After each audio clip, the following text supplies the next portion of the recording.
Hello and welcome to Business Today Television. I'm Siddharth Zarabi and with me Amin Lakhani, the CEO of Mindshare South Asia.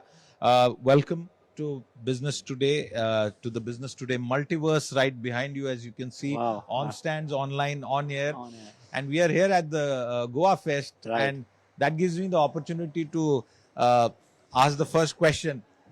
Are all winning?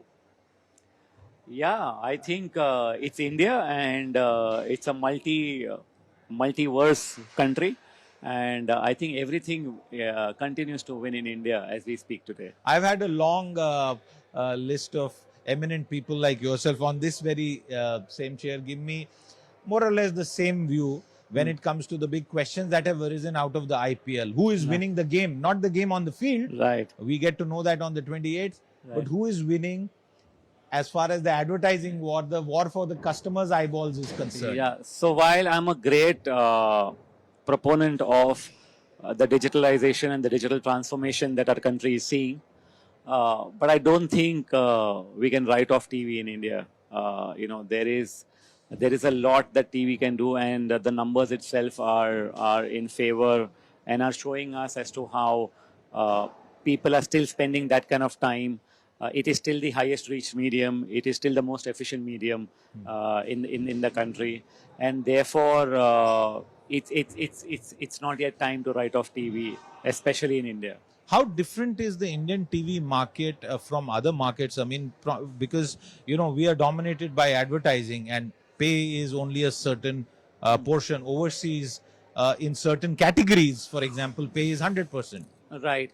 Uh, I think there is a lot that depends on the demographic and the stack, right? The way we look at India, and there are many Indias in a way. And if I were to do a consumer or the audience view at a very high level, then basically you can, I mean, at the cost of sounding extremely simple, you can look at India 1, India 2, India 3. India 1 is the top layer of the country with the significant contribution to consumption, around 15, 16, 18%. And there's bottom of pyramid, which will be more than 45, 50%, but large chunk of Indians. And then there is this middle layer, India 2, which is growing very sharply, primarily on the back of urbanization. Now, what is happening is that while all of this is happening and upgrading is happening and all of that, uh, this audience is residing across multiple states, multiple languages, multiple dynamics, right? And therefore, and television penetration in India continues to be at the forefront of, I mean, it is still a growing conversation. Every year we see new television being bought, newer people coming into the television conversation. So there is still headroom that TV is seeing in terms of growing. So that's one. The second thing is that if you see the FTA channels, the free to air channels have actually pivoted the entire conversation into the AVOD, like we normally call in the OTT, sector. And India has largely been an AVOD country, from a television perspective, right? There is a certain nuance that we will have. We will pay top dollar for the best dish that we want to eat, but we will not want to pay, the restaurant $5 more to deliver it to you, or an OTT app, or an app that will deliver to you. Right? I want to interrupt you here. Would Ramayana and Mahabharata have had the same reach, viewership, had they been in a pay TV era? Look at it. I think you don't need to go back far away. You just go back 2 years during COVID.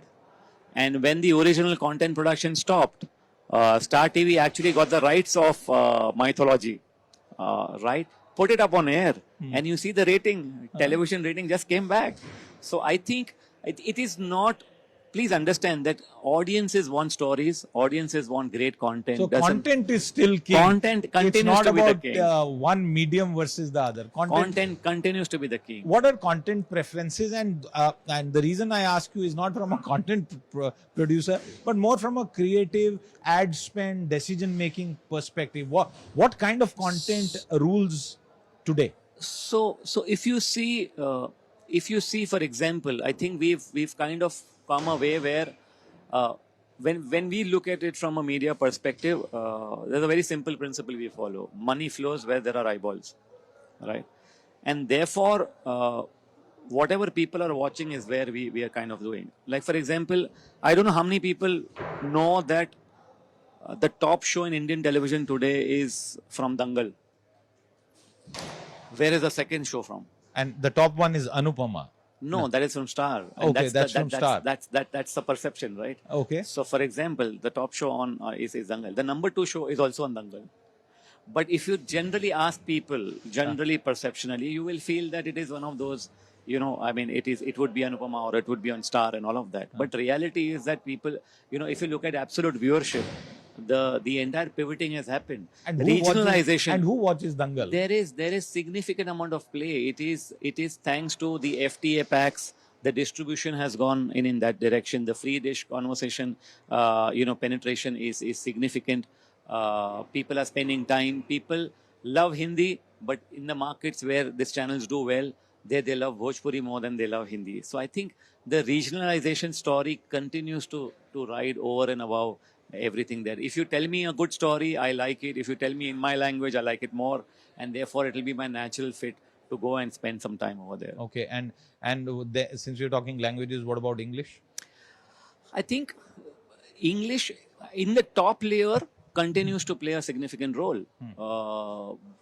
If you look at Times of India and the print conversations, when you look at it, definitely there is an audience, but it will continue to be niche compared to the larger bucket of Indians that we have out of, and therefore majority we will always find will be people who are watching vernacular, Hindi plus vernacular, or the language of choice that they come from. And regional is where all the growth is. Right. I want you to tell our viewers your own reading of the lessons learned from IPL, the off-air, the off pitch battle that we have seen. Right? Correct. I think we need to learn from 2-3 things. We need to learn from data over our own perception. We need to look at where the audiences are and what is working for them.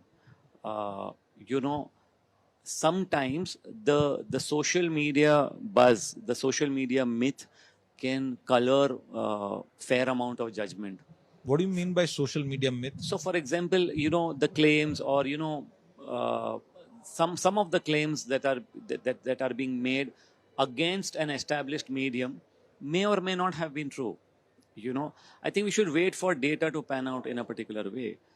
If you see, and I'm not taking sides over here, but there is a reason why India is still a large, continues to invest largely on television. Yes, overall digital pie has taken over TV, but that pie has taken over TV is because in digital you see brand building, you see middle funnel, and you see bottom funnel, which means a lot of performance marketing spends, a lot of e-commerce spends, is also there. Yes, digital is growing at leaps and bounds, and it will continue to do that. You see our drivers, our maids, watching content on their mobile phones, and I'm not taking that away. I also know, we also know that most of the elite or most of the NCCSA population is now preferring to watch content on connected TV, and which is a growth story, and it is all right that it is there. However, to say that 100% of the audience or nobody is watching TV is not true. Okay, and that won't be true. That will, in my opinion, it never won't be be true. No, you can't say never. You don't say never, right? But I think it'll take some time. We have to wait for data to come through and tell us. And there is an industry measurement system which is in place. It is. You may criticize this, but it is there. It is what it is. And, you don't even have an equivalent of that on the digital side. Absolutely. So that's a very important point. One more quick point on this. The overall reduction in spending, plus the confusion around IPL and the IPL's annual tendency to pull out. So Shashi Sinha called it a double whammy. What would you call it? A triple whammy? I think Shashi is a leader and in our own right, and we've all learned a lot from him. Of course, it is a double whammy. There's no marks. It doesn't augur well for the industry. Uh, I think there is a place for all mediums in our country, and there is an earned respect for all things which are happening. But this entire bantering of one versus the other has just created that much amount of confusion because it's a high price ticket. Entering IPL for any advertiser, whether it's on digital or whether it's on TV, it's a very high consideration conversation. Given the times that we are in, there is a lot of cost focus. Marketing's job, the decision making is slightly now more influenced. In addition to marketing, there is procurement, there is media, and all of them need to influence this decision. And when something like this gives counter signals, you see a lot of them sat on fence and didn't participate because they didn't know which way to look at it. And is that confusion over for them? I think it is the right. If you leave aside the first week on, for the first settlement week, given the fact that this was the first IPL on a new platform, you saw that the technology issues got sorted off pretty much very, very soon. I mean, all digital platforms will take that much amount of time because we're learning. We don't know what the concurrency will be. We don't know what the load on data will be, and multiple things the entire ad stack, the viewability stack, and all of that. But I think the season on digital has been fabulous. I'm not taking that away. But does that mean that there is no season on TV? No, it has been super fabulous on TV. Look at the numbers. 27% growth in the first match is unheard of. And we still have the final to pan out. We still have the final to pan out. Okay, one final question as we wind down this conversation. What's that one new trend that you are looking towards, from a business perspective, or something that really engages you in this year? I think I think there is, what I've seen is that the headwinds facing the industry, the addicts, or facing the advertising industry, are kind of now behind us. We know exactly what we are facing compared to where we were a year ago, right? A lot of inflationary pressures are something that marketeers have navigated, or it's already baked into their baseline. And much of that seems to be behind us. Behind us, right? And therefore, I think there is going to be a cautious optimism that we are starting to sense in the second half of the year and going forward. So I think, and that optimism into aggression will not take that much amount of time once you move into a few quarters from now. Absolutely, and a few quarters, in fact, precisely 4 quarters from now, you will have the big one that will be the political one. Oh my God. That will also be a big sort of sentiment event for the entire country. Right. On that optimistic note, Amin Lakhani, thank you very much. Thank you very much. Pleasure talking. Bye-bye. With that, it's a wrap. Thank you. If you like the video, do like, comment, share and subscribe.